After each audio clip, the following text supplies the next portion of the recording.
It is my pleasure and privilege to welcome back to Yang Speaks the author of Rule of the Robots, one of the preeminent authorities on artificial intelligence and its impact on us and the economy.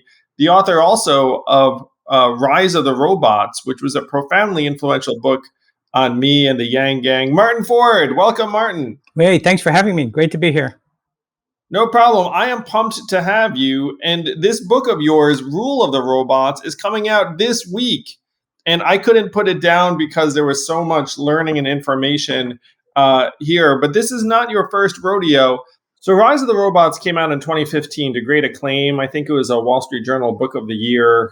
It was a big influence on me and my subsequent work. And for people who are listening to this who read my book, The War on Normal People, you probably recognize Martin's name and lessons because I reference him very, very heavily in The War on Normal People. So what was the reception to the Rise of the Robots? You became this very sought after speaker from corporations and governments. Am I right? Yeah, I traveled to at least 30 countries. So I've gone to a lot of events and still do. So it's definitely an issue that resonates with a lot of people. I think that book was fairly well timed. Maybe the concern was kind of coming to the forefront. There's always been a little bit of a divergence between, I think, economists they tend to be skeptical of this whole idea that automation is going to be a real problem, and then everyone else. And you talk to you talk to the engineers. Even technology executives, people running companies, they're pretty much on board with this. They understand that this is an issue. And of course, then you talk to average people and they see this happening pretty much all around them and they're on board with it too. So, there are different groups, I think, that sort of received it in different ways. But clearly, this is an issue that continues to resonate. And, it's unpredictable. No one predicted, for example, that we'd be in the middle of this pandemic and the impact that would have. But I think that the trajectory of this is pretty relentless, and that this is going to continue to be an issue. I'll tell you, Martin, even throughout the course of my campaign, I think the discourse shifted where people started off being very, very dubious when I made a similar case based in part upon your findings about technology's impact on the labor market. But the conversation has shifted now to what do we do about it? I think most people have stopped resisting it.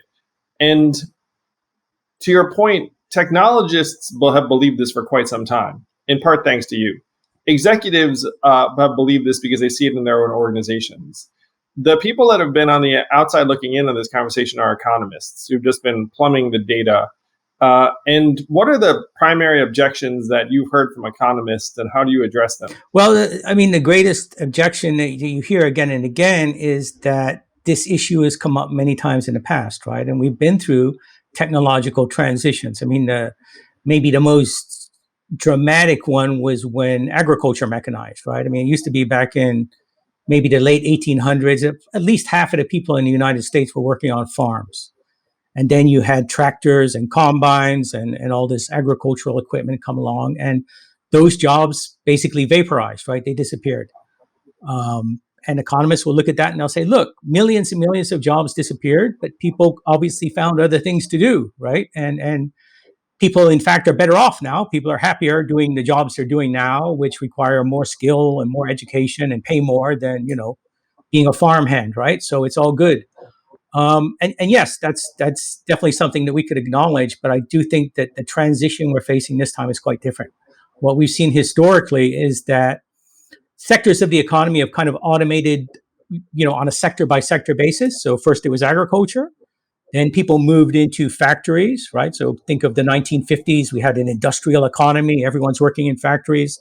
Obviously now a lot of automation has come to those environments. The factories have automated, they've also offshored. And so now there are a lot less factory jobs. And what happened is that people moved from factories to the service sector. So now we're in a world where probably 80% of the workforce, at least, is engaged in service industries. And clearly what's going to happen with artificial intelligence this time around is that pretty much everything is going to be impacted because AI is really a general purpose technology, right? I think it's going to be ultimately almost like electricity. So it's going to invade everything. Doesn't matter what sector it is: manufacturing, agriculture, services, white collar jobs, government jobs. Is coming for literally everything. So what that means is that, Well, the government jobs will be the last to go, well, Martin, I'm sure of because that, but to some extent, I mean, uh, they've gotten rid of all the toll operators already, right? I mean, there used to be people in booths that's a good collecting point. money. I mean, I guess those people do in fact work for the government, right? So there are examples of that happening, but I agree it's certainly not the most efficient part of our society. So it'll take longer. But again, what I see happening this time is it's going to impact everywhere. So unlike where agriculture mechanized and there was this rising manufacturing sector to basically absorb all these workers, I don't really see another sector now. And what can you think of that's going to arise in the next 5, 10, 20 years that is going to create jobs for tens of millions of average people that do fairly routine, predictable things, right? I mean, that I don't think that's going to exist. And yet that's what we have seen historically, right? You can imagine people doing routine work in the field in agriculture, then doing routine work in a factory. And now maybe they're working at Walmart, they're scanning barcodes or doing something relatively routine there. So the sector that people have worked in and the definition of the job has certainly changed. But what hasn't changed is that a large percentage of our population, maybe at least half, are doing things that are on some level fundamentally predictable, routine. They're doing the same kinds of things again and again. Um, and those jobs are basically going to evaporate across the board. So we need to come up with a way to address that. We have to think about what we're going to do in this new world where those kinds of jobs basically disappear. And one point I made on the trail, Martin, was that even if you hearken back to the industrialization of agriculture, there were massive social problems and even violence associated with that period. We just celebrated Labor Day. Labor Day was inaugurated as a federal holiday in 1894 because of mass riots that killed dozens of people and caused the equivalent of today would be hundreds of millions of dollars worth of property damage. So even if people are like, "Oh, we've been through this before," you're like, "Wait a minute. The big times you're talking about were actually really tumultuous, and this is objectively going to be much faster and more widespread and more dramatic given the number of industries impacted and the size of the economy today." The other big objection I hear from economists is that they think that productivity should be increasing if we were truly on the cusp of automating away all these jobs. Have you heard that one? Have economists raised that Yeah, to I mean, you? that's the number one pushback.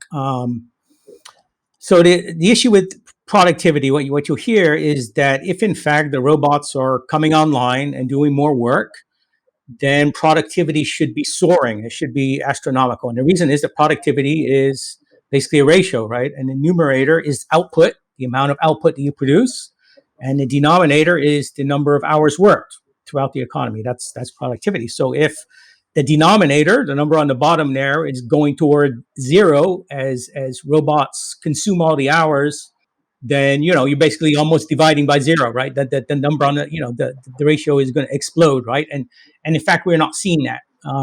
In fact, the last roughly decade or so has been very modest productivity. And there are a number of theories about that. The most common theory is that there is a lag, right? That it takes time to assimilate new technologies. That yes, we're having all this new stuff like deep learning that's finally emerging, finally being put into practice. But it's going to take time before businesses really, figure out how to use those in productive ways, and it increases productivity. And in fact, that's what we saw historically with electricity. I mean, when electricity was first introduced, it didn't cause a takeoff in the economy. It took actually decades before we figure out how to use electricity in factories in an effective way. So I think that's a viable theory. The other thing that I always point out, again, is that productivity is a ratio, and there's a numerator and a denominator, and economists always focus on that denominator. They always say if the labor goes away, then productivity is going to soar. But the numerator is output, right? It's the amount of stuff that we produce in the economy. And the basic reality is that no one is going to continue to produce anything, whether it's widgets in a factory or certainly whether it's a service, unless there's someone there prepared to purchase that, right? There has to be demand. And so if what we're seeing is that, automation, the impact of AI, the inequality caused by AI, the fact that wages are stagnant, if all of that is depressing demand so that there are less consumers out there that are eager to buy things, then that, of course, depresses output. So that is one, I think, very important idea to keep in mind, and it might be a reason that productivity is not actually soaring. So I think what economists need to think more about is the question: is there a scenario where, yes, the robots and the AI is actually showing up and having a big impact on the job market, but it's not necessarily being reflected in that cartoonish, obvious way that they might expect in terms of productivity? And I think that there are definitely arguments that you can make there.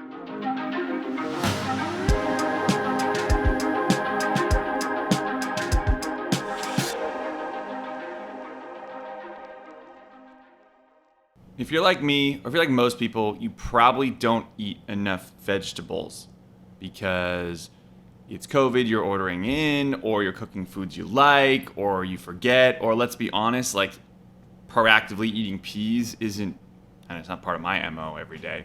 So that's why this episode of Yang Speaks is brought to you by Athletic Greens, because it's this awesome powder that you can throw in some water or throw into a smoothie and get all the vegetables and vitamins that you're supposed to have in your diet every single day. So one tasty scoop of Athletic Greens contains 75 minerals and vitamins and whole food source ingredients, including a multivitamin, multi-mineral, probiotic, green superfood blend, and more. And they all work together to fill in all the nutritional gaps in your diet, increase your energy and focus, and aid with digestion. I love this stuff. It helps a healthy immune system, and all that they need to take lots of different multiple products and vitamins and things like that.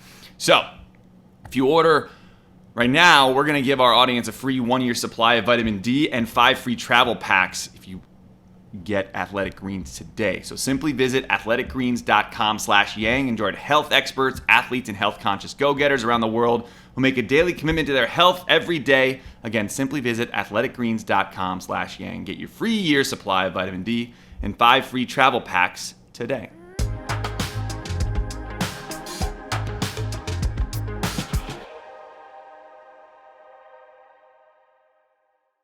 Oh, one of the things I pointed out was that if you have a society where people have no choice but to work, and it's inexpensive to put them to work, then you have a lot of people working in very low productivity areas. Yeah. Bullshit jobs, right? So yeah, so I think there's a lot of that too, depressing productivity. yeah, absolutely. And some of the technologies we've created recently, Facebook comes to mind. They're probably not productivity enhancing, right? They probably have the opposite impact. They actually, cause people to waste more time in the office and become less productive. So it's a messy, noisy scenario. It's not something that's just clear cut. But Well, you and I think that, while you were doing your speaking tour for Rise of the Robots, which was at TED, very, very high order stuff, Martin. And I'm not sure if I told you at TED that I was running for president on no, this. I don't Did I think say that that came to up you? till quite a bit later. It was several months. I found out when I saw the article in the New York Times. And I must not have mentioned it, though I had it in my Uh, head. So you and I were talking. I have to say, you and I see things very, very similarly. Now, if you talk to techno optimists, some of them believe that people will magically rearrange themselves. At TED, you and I shared this, where you always try to be even-handed and balanced. So you were like, "Hey, FYI, I think this is going to cause some pretty major problems." And then some of the people there were like, it'll be okay, because they're very, very optimistic. But I came to you afterwards and I was like, yeah, I think they're going to be massive problems. yeah, I mean, TED is not just optimistic. It's very, let's be honest, it's very elitist, right? It attracts people that are doing extraordinarily well in this new economy, and maybe for some of them, it's kind of hard for them to imagine that there are people out there that are not sharing in that kind of prosperity, right? But the reality, the people that go to TED is just a tiny, tiny minority of our population, right? The vast majority of people are going to face real challenges here. And you advocated for a version of universal basic income in your 2015 book, Rise of the Robots. You said, look, this stuff's inevitable. I think you even advocated for it in Lights in the Tunnel. When did you first hear Yeah, about I actually UBI? did advocate it for it in Lights of the Tunnel, and yeah, that time, I wasn't really familiar with UBI as a movement and the amount of energy that's been put behind it. So I didn't use the words basic income or UBI in that book. I just said people need an income stream, right? We need to give them money. So I hadn't quite caught up with the lingo there. But by Rise of the Robots, I realized that there was actually, people that had written about this in the past and that there was a movement. And so I think that UBI is a very important idea. I think that, one thing I do in this latest book, Rule of the Robots, is I have a section where I compare it to the other idea I hear a lot about, which is that the government should guarantee jobs to everyone, right? And that's something that superficially maybe sounds like a good idea, but if you really sit down and think about it, I mean, it's going to be just massively inefficient. It's not going to reach many people. You're going to have this huge bureaucracy to make sure people show up and do their government job. You're going to attract people away from the private sector to work in government to do what are probably going to be, bullshit jobs. And then you're going to run into all kinds of problems if people don't show up on time or they have other disciplinary issues and stuff like that. So, you can think of various solutions to this problem, but I think at the end of the day, UBI is the one that seems most efficient, easiest, and definitely it's the one that is going to reach the most people, right? And help the most people. And in particular, help the people that need help the most, which we could start with the people that are living on the street now, right? They clearly should be pretty close to the top of the list for people that are going to need assistance. So overall, I think that it's a very, very important idea for the future that we can sort of work on and refine going forward. Well, I agree. And I think that there would be real problems with a federal jobs guarantee that a lot of people overlook until you dig into the nuts and bolts of it. And you're like, wait a minute, what happens when the person shows up and they decide they don't like the job? What if someone decides they're not doing a good job? Then, like, what do you do with this person in the context of a guarantee?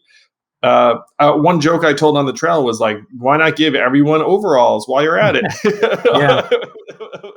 I mean, it was a joke, but I think if you have a choice, you'd much rather give people a degree of autonomy and stimulate independent job growth and entrepreneurship and creativity than you would have a new massive bureaucracy that's going to oversee what's deemed appropriate labor. Yeah, I think that's right. And I think your branding of it as a freedom dividend was really that was good. That was good marketing. Well, thank you, Martin. I think it was born of data. Yeah, but you're right. I think that there definitely are studies that show if you give people a basic safety net, right, so that they don't have to worry so much that they're going to literally be on the street if they lose their job or if they quit their job, then they're going to be more willing to take risks, right? And you would probably see more people quit that dead end job and start a small business, and they would know that even if it didn't work out, it wasn't successful, that they'd still be okay on some level, right? So you would see a lot more entrepreneurial activity in the economy. So I think there are a lot of reasons to really recommend a basic income. Well, you've been one of the people that have been getting people to open their eyes, and now in your new book, Rule of the Robots, you talk about artificial intelligence as the new electricity, and then you try and dig into the reality of the fields that you think AI is going to have a huge impact in relatively quickly, and then some areas that it's going to take a bit more time. So first, can you unpack for a moment this idea of AI as the new electricity, as what you call a general right? purpose So the idea technology? there is that it's what you would call a systemic technology. In other words, it's not a specialized technology that's going to impact one part of the economy or one part of society. It's going to transform and basically enable everything, much in the way that electricity does. I mean, if you think about your daily life, virtually everything that you do to some extent is enabled by electricity, right? If you didn't have electricity, your life would be, unrecognizable. And I think that ultimately the same will be true of AI. It's going to be delivered to every industry, every sector of the economy. So it's going to impact us in terms of, commercially and economically, it's going to have an impact everywhere. But also culturally. I mean, you're also seeing new forms of art being done with AI. You're seeing AI chatbots that are being used for people with mental health concerns, to help people deal with depression and things like that. It's clearly going to have an impact in government. It's already having an impact in the legal system in some ways, in ways that are concerning. So the point is that there is absolutely no aspect of our lives that is not going to be impacted by this, and it's going to continue to accelerate. So it's like electricity in terms of its reach and its impact, but it's also very different from electricity in the sense that electricity is a very stable commodity, right? I mean, it's the same everywhere. Hasn't changed much since 1950. Uh, the, The new the electricity.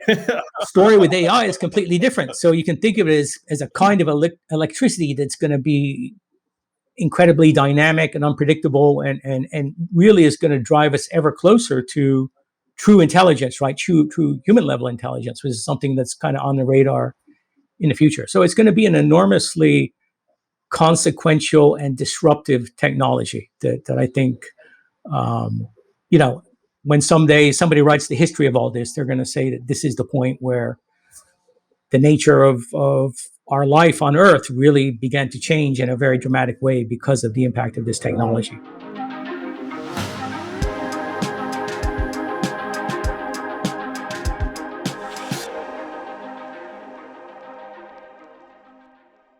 Here on Yang Speaks, Andrew and I are very, very passionate about data security, and going online without a VPN like ExpressVPN is like using your smartphone without a protective case. And you all know that guy or gal. It's like you're fine most of the time until you drop it once and you're toast. And that's what it's like not using a VPN to protect yourself. It doesn't take a lot of technical knowledge to hack someone. There's like 12-year-olds that can do it with cheap hardware. Hackers can make up to $1,000 per person just by selling your personal data on the dark web. So you need to protect yourself, and that's why you should use ExpressVPN. They've got an encrypted tunnel that creates a secure encrypted tunnel between your device and the internet that hackers can't steal. It's super secure. It's extremely easy to use. I have it on all of my devices: phone, computer, smart TV, all of it. It's fantastic. And frankly, I was just in St. Lucia and I wanted to get NFL games and college football games, and I was able to do it through my ESPN that I bought in the United States because my ExpressVPN helped me be in the US when it comes to getting my data, because it's super secure, and it's private, and you can choose wherever in the world you want to be using ExpressVPN. So secure your online data today by visiting expressvpn.com/yang. That's ExpressVPN, EXPRESSVPN.com/yang, and you get an extra 3 months free of ExpressVPN, and I promise you it is worth it. I love ExpressVPN. So expressvpn.com/yang.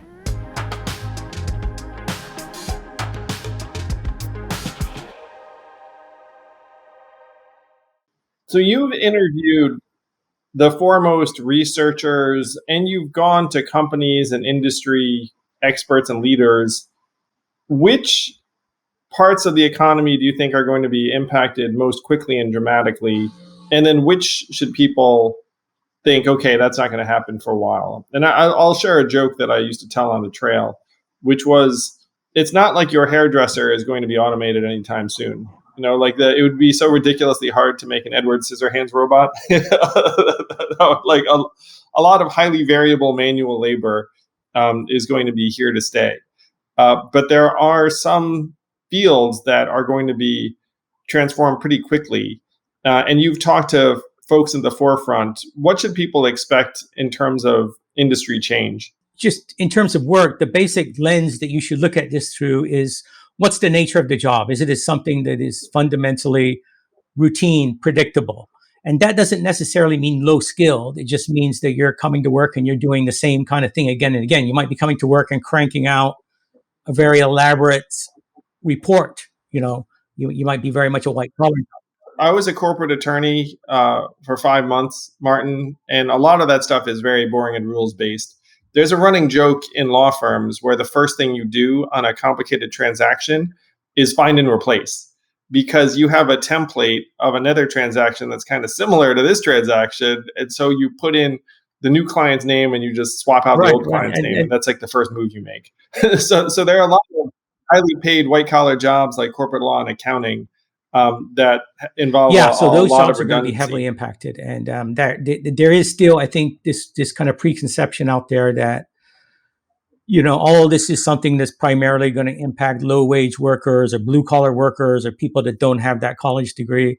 And that's just not true. I mean, there are a whole range of white collar jobs that are actually easier to automate than, the person making hamburgers in the fast food place, because to make the hamburgers, you need an expensive robot. You got to worry about dexterity and hand-eye coordination and visual perception and things like this. Whereas to automate the white collar job, that's just really manipulating information. So it's actually a lot easier. But in general, what I see is there's going to be a big impact in more routine work environments. So I think a lot about the inside of Amazon warehouses. Okay, in that environment, you've got lots of robots already that are mostly focused on moving things around, doing what robots can do. But then you've got a whole lot of people there. And lately, Amazon warehouse has been a bright spot in the economy in terms of generating jobs, right? But the people in those environments are doing the things that robots cannot yet do, which means that they're using dexterity, hand-eye coordination to pick items off a shelf and then, pack up an order for a customer, because the robots are not able to do that.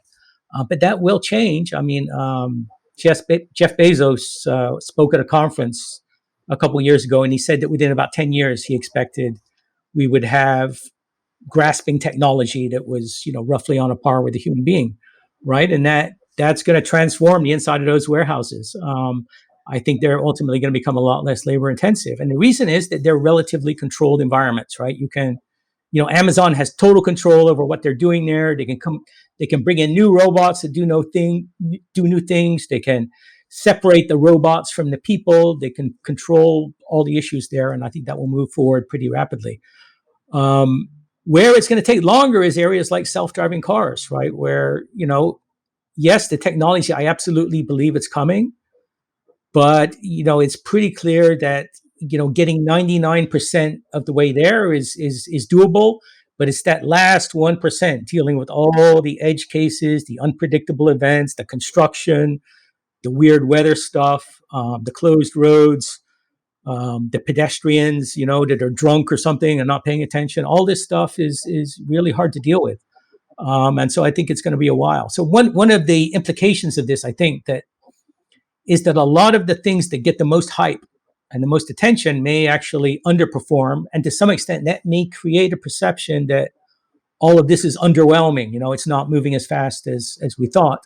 But at the same time, the things that are less visible, less expected inside an Amazon warehouse, behind these closed doors, what's happening with software running on computers and automating white collar jobs, that stuff is going to be moving forward very rapidly. And I think it's going to have a big impact. So this is definitely happening. It's going to unfold, but it might not unfold in exactly the way that a lot of people expect, and you've got to kind of separate the hype from the reality. The reality is very real. It's definitely happening, but there is hype. I mean, and not to pick too much on Elon Musk, but he is really, into the hype lately. I mean, just the other day, he announced a humanoid robot that Tesla is working on. And he said that a year from now, we're going to have a prototype. Yeah, and this robot, he said, you'll be able to say to it, go to the grocery store and get me these items, and robot will do that. I mean, Boston Dynamics is a company that's been working for years and years and years on these robots. And they've finally gotten pretty good at getting them to walk, basically, right? Or even dance. It's fine. But the robots don't do anything else. They don't have any intelligence. They can't go to the store and buy stuff and bring it back to you, right? All of that stuff is very far in the future, I think. So, there's a lot of hype out there that kind of raises expectations around things that we probably are not going to see for a long time. We're not going to see C-3PO from Star Wars, for a long time. We definitely are going to see some very impactful technologies and offices and warehouses and factories and fast food restaurants and retail stores that are really going to have a big impact.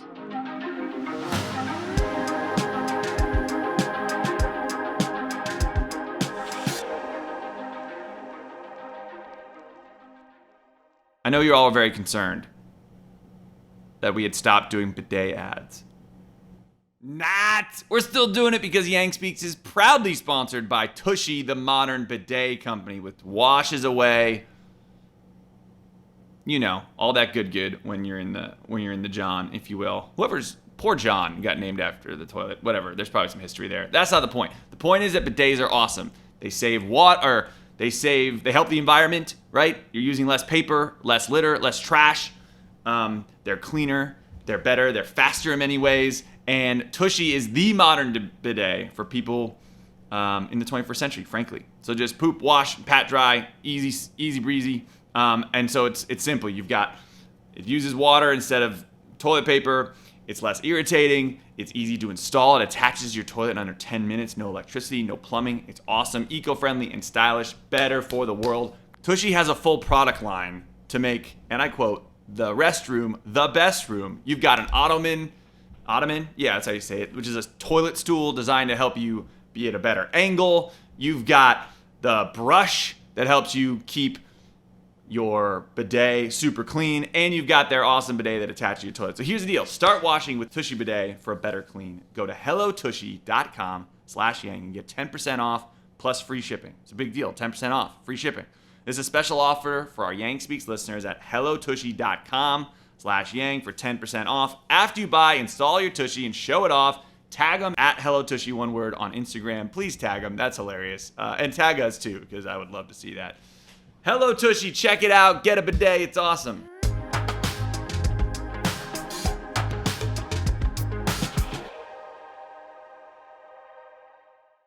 One of the things that's going to hold back self-driving trucks is our infrastructure. And I was positing that if you really wanted to give self-driving trucks a go nationally, you would probably need to just build out a highway expressly for self-driving trucks, which would then have very clear sensors and markers.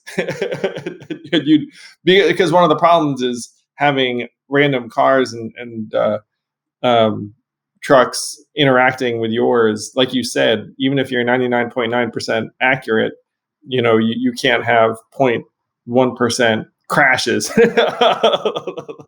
Things become really problematic. And I agree with you that it was fascinating reading in your book about some of the companies that have been working on that problem, because I interacted with some of those companies when I was running for president. And the reason why it was so hyped was in large part because of the money involved. You're talking about tens, hundreds of billions of dollars a year, millions of workers. One of the areas you think that AI is going to play a very dramatic role very quickly is healthcare. Can you talk a little bit about that? Some areas of healthcare, in particular, where you're dealing with information.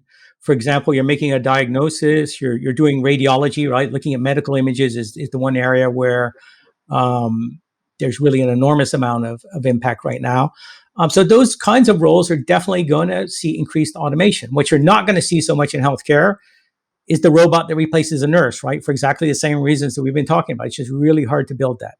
So the areas where I see a big impact are, radiology, looking at medical images, making diagnosis, analyzing data in hospitals so that you can reduce medical errors. There's all kinds of data out there that is well suited to analysis by artificial intelligence, and that can have a huge impact.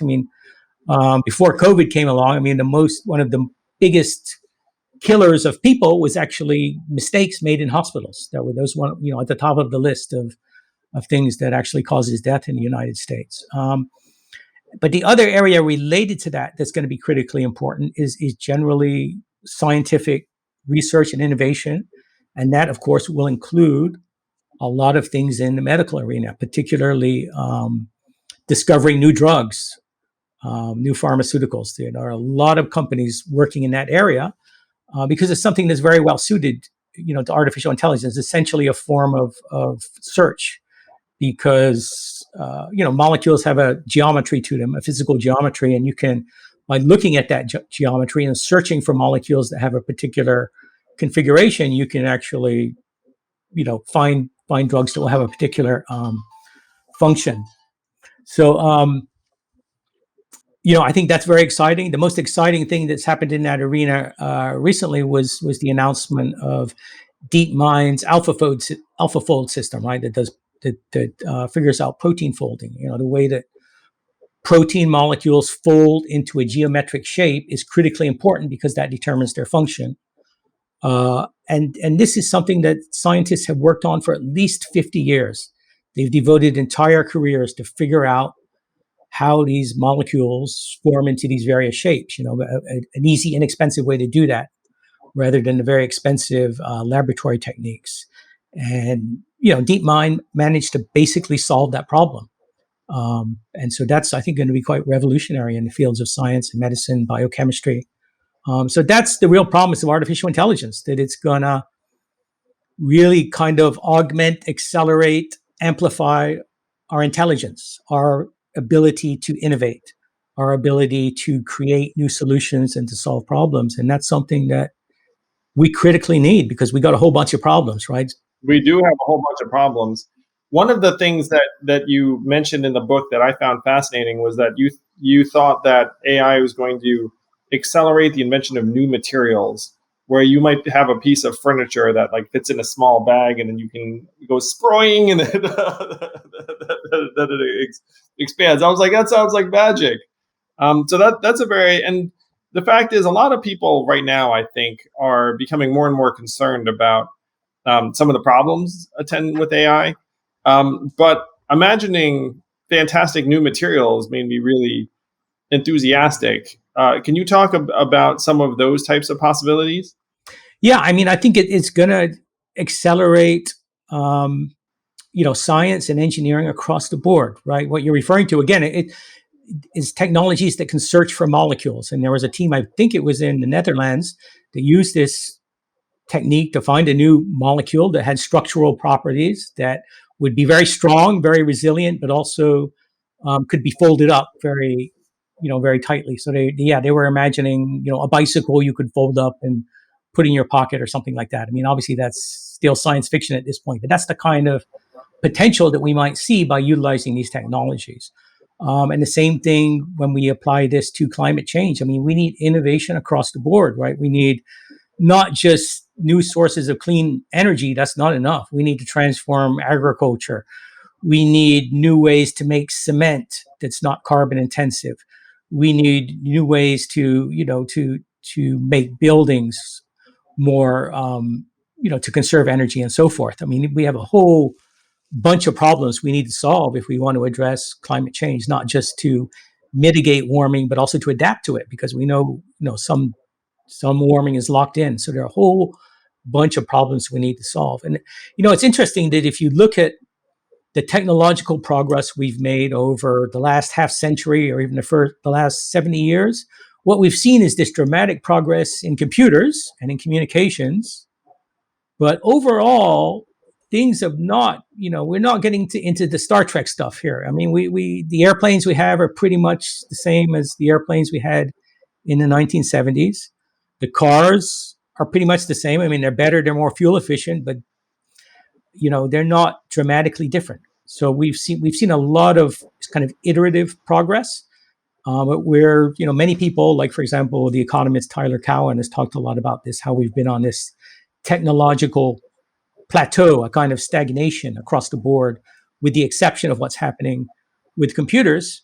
And my feeling is that AI is maybe the technology that's finally going to change that. We're going to amplify our intelligence in a way that allows us to accelerate progress across the board. So the key advantage, the key thing about AI that I believe in, is that it's not just about AI itself.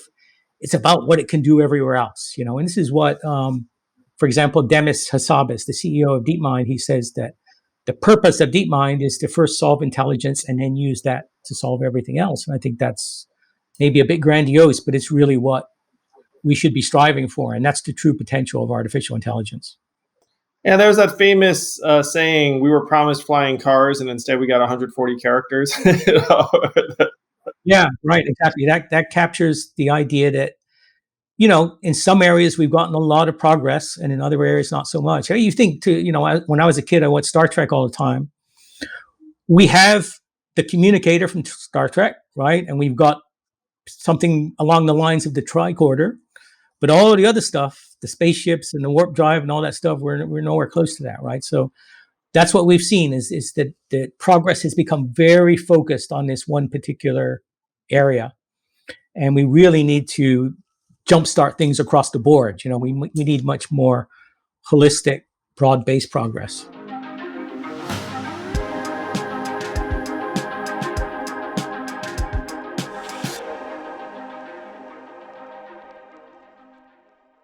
Are you staring at a screen right now?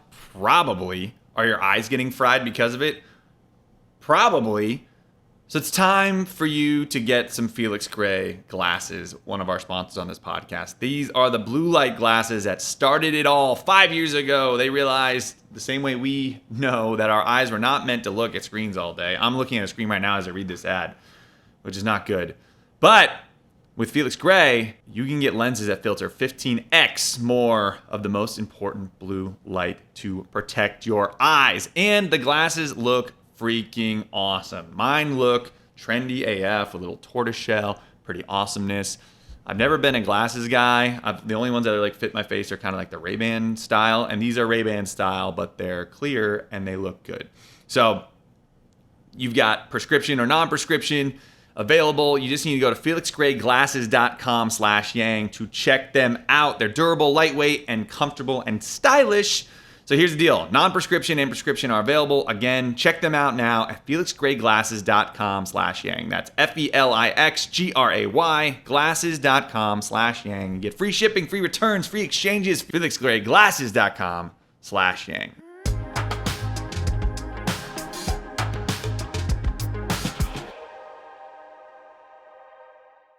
It sounds like you believe AI is poised to get us off this plateau and get the trajectory heading upward again, which is very exciting. One of the most popular concerns out there is the idea that AI is going to become super intelligent and maybe not need us so much. The technical term is AGI. It's like artificial general intelligence, where you'll have an AI that can think for itself and then can improve itself. And as soon as it can improve itself, it can do so infinitely. I personally have been trying to tell people, look, that's not the concern I'd have. I'm more concerned that you're going to have a dexterous robot that replaces hundreds of thousands of workers. Like, that concerns me more than having the super intelligence. Where do you come out on the concern around like the Skynet type scenario? Right. In general, I tend to agree with you. I mean, I don't dismiss that concern entirely, but I think it's far in the future. And I think there are a whole lot of issues around AI that we need to be concerned about right now. So we've talked about a lot about the potential impact on jobs, but there certainly are a whole lot of other things. There definitely have been documented cases of AI systems being used in very critical areas, the criminal justice system, screening resumes, doing loan applications where they've been biased, right, against racially biased and also gender bias and things like this, which is obviously not acceptable. That needs to be addressed now, right? That's not some futuristic thing. It's happening right now. Maybe the scariest thing of all is the potential for autonomous weapons, right? This is something that militaries are to some extent working on already. We could have weapons that literally can target and kill people without any human being in control of that. And there's a risk that eventually, if those kinds of weapons are developed, they might fall into the hands of terrorists and so forth. So that's a very real issue. And it's, again, that's not science fiction. That's, within the next few years, this is something we need to worry about.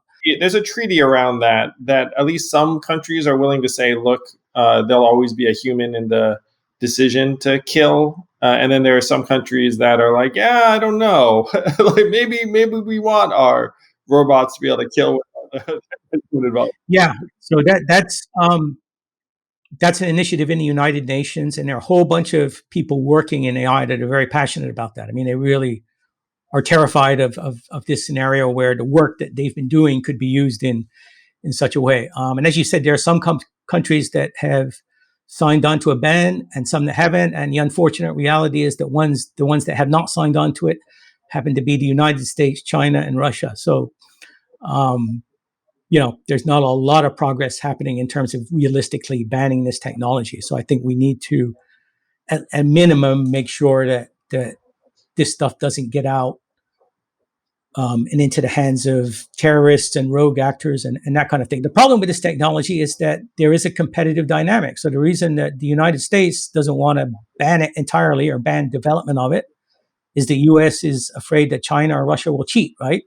And Russia and China feel the same way. So that makes it very hard to put this back in the box. And that's why we're not seeing a lot of progress on it. So that's a really quite a terrifying scenario. And again, this is not the Terminator scenario where these machines wake up and become self-aware and attack us. This is other people utilizing this technology to harm other people, right? And that's the real fear here. So, but to get back to your original question, I do think we need to focus most of our attention on these very real issues that are looming right now.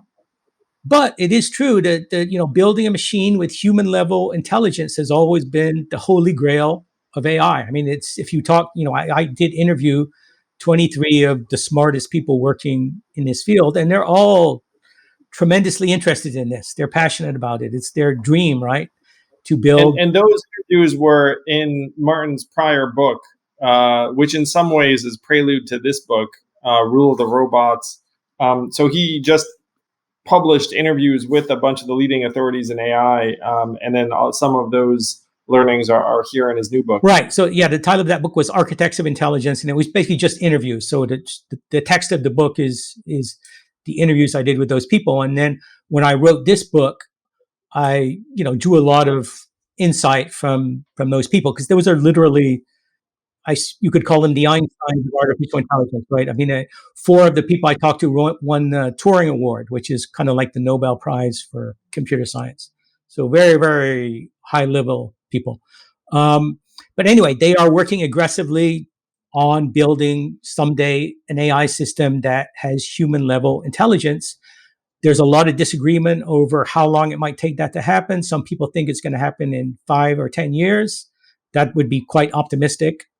A lot of people think it's going to be 20 to 40 years, and some people think it might be hundreds of years. So we, it's really quite unpredictable. Even the smartest people with the most knowledge simply, they don't know how long it's going to take. But it is true that once we accomplish that, it is possible that a machine could become super intelligent, right? I mean, it could. The general theory is that a machine with at least human level AI would turn its attention to building smarter versions of itself, right? It would refine its own code, so to speak, and then could therefore become smarter and smarter, maybe very rapidly. That's what's called an intelligence explosion, right? And people have 2 takes on that. If you're Ray Kurzweil, you are a techno-optimist. You believe in the so-called singularity. You think that if that intelligence explosion happens, it's going to have dramatically positive implications, because everything's just going to take off and we're going to have all this incredible stuff and we're going to have all these medical breakthroughs and we're going to live forever and all of this, right? But then there are other people that look at that, through different tint of glasses, right? And see the risk there, which is that once a machine gets that far beyond us, how do we keep control of it? Even if it doesn't become malignant and intentionally want to hurt us or something, it could, in theory, get away from us and get away from our control. And so there are people working on that, right? The most well-known person is Nick Bostrom, right? Who wrote the book Superintelligence, who actually runs the Future of Humanity Institute at Oxford. And they think about these issues. And there are a few other small think tank-like organizations where they have very smart people thinking about this. And I think that's a good thing. That's fine. Because maybe 50 years from now, it really will be something to worry about. But definitely, I've heard some people, I think it was Sam Harris, said in his TED Talk, we need to have a Manhattan Project focused on this issue. I think that's overkill, right? This is not something we want to inject massive government resources or something into right now, because it's very unpredictable, speculative, and in the future. But I think it's fine that some smart people are worried about this scenario and thinking about solutions to that.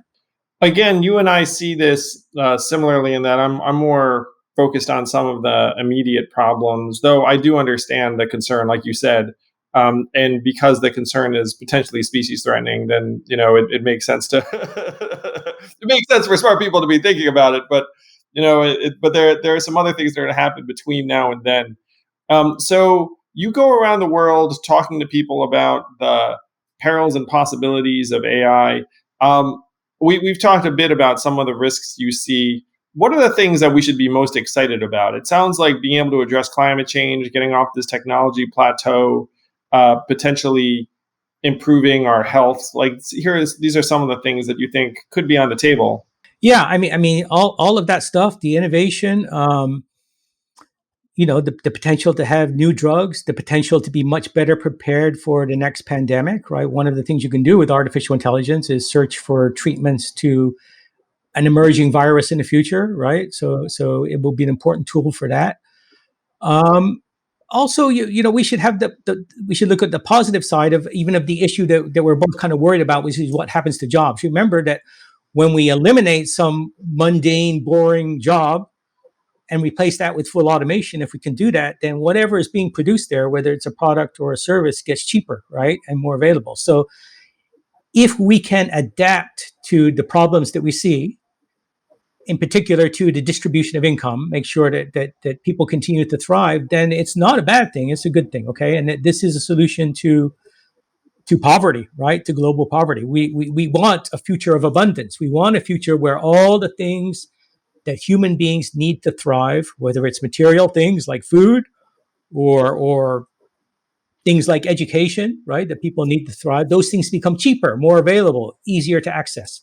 And they become available to people in the poorest regions of the world, right? In areas like Africa, where we critically need to drive development. That's all great. That's a positive thing. That's not something that anyone should feel negative about. But we do know that as that happens, it's going to redefine the distribution of income, and there's a real possibility of rising inequality. And that's where ideas like a UBI come in, because we need to address that. We need to fix it.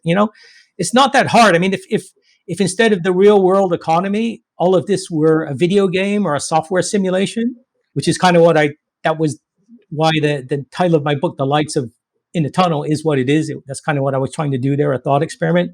But if you think about it abstractly, and you said, what if you have a world where you could still produce all the products and services, but you wouldn't need people to do that? Then how could you fix things? How could you make it good? And the answer is, well, you just tweak a couple things and you find some other way to get money into the hands of people and let the machines do all the work. And I mean, it's all of a sudden you've got a utopia, right? You've got, some people call that automated luxury.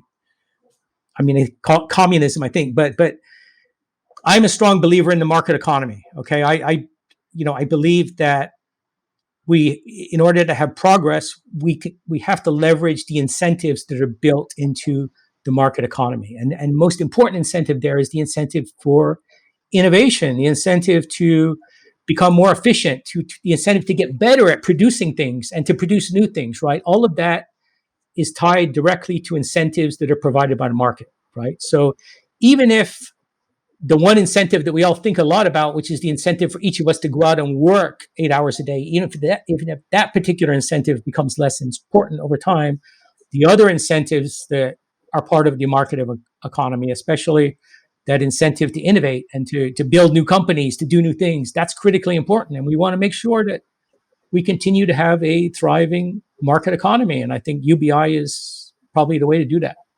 Well, it's one reason I love you, Martin, is that you are at heart an optimist and a pragmatist. I agree with you that if we tweak a few things, this could be a real path to abundance, and that we need to harness AI to get us there.